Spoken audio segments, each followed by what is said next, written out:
Bonjour les CE2, on se retrouve pour parler des multiplications, donc de deux choses, la table de 6, la table de multiplication de 6 sur le site internet linstit.com et aussi pour continuer notre travail sur multiplier par un nombre à un chiffre, donc ça c'est la technique opératoire qui permet de multiplier ce qu'on veut. Donc le lien de la vidéo vous le connaissez puisque je vous l'ai donné hier, je vous le remettrai sous la vidéo. Maintenant on va regarder ensemble ce qui vous attend du côté de linstit.com.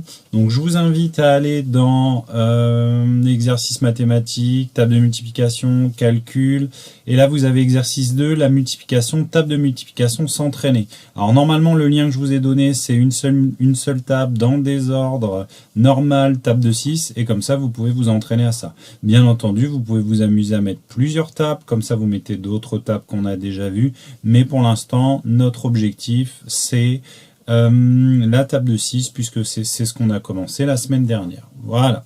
Donc je vous dis bon courage pour ça. Maintenant je vais vous présenter les exercices à faire du jour. Donc ce qui nous attend aujourd'hui, on a d'abord tout un tas de petits calculs à faire. Donc on est toujours page 60, on a les calculs de l'exercice 3. Donc il y a la liste de calculs A, c'est bien écrit pose et effectue, d'accord, et les calculs de la liste B. Vous voyez, ce qui est intéressant, c'est que là on a x6 aussi, d'accord. Et ici, on a la table de 2, table de 4 à utiliser, table de 5. Il y a peut-être celle-ci pour laquelle vous allez avoir besoin de la table de Pythagore. Je ne vous l'ai pas remise dans le document, d'accord. Je vous laisse la récupérer si vous avez besoin. Et puis ça devrait bien se passer, je l'espère. Ensuite, on y va pour le problème numéro 7 que voici. Dans le répertoire de la mère de Paul, il y a 148 numéros.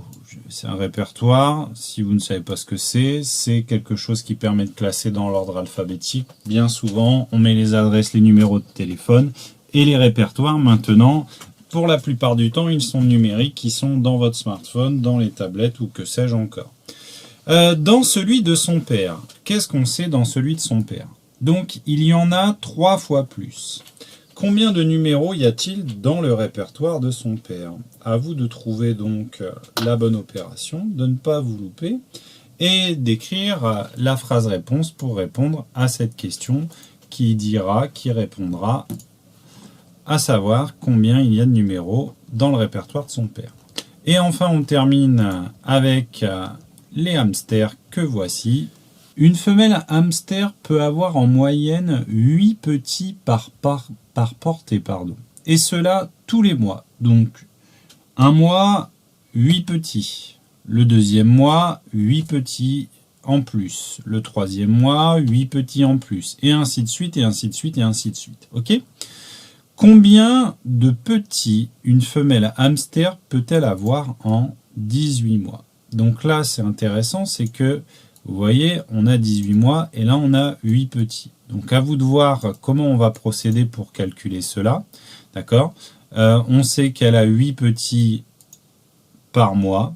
Si on a 18 mois, donc 18 mois, ça représente 1 an et demi. En 1 an et demi, combien elle peut avoir, hein, c'est pas combien elle va avoir, c'est combien de bébés peut-elle avoir. Donc, à vous de calculer, puis vous m'envoyez vos réponses dès que c'est fait. Allez, bon courage et à bientôt.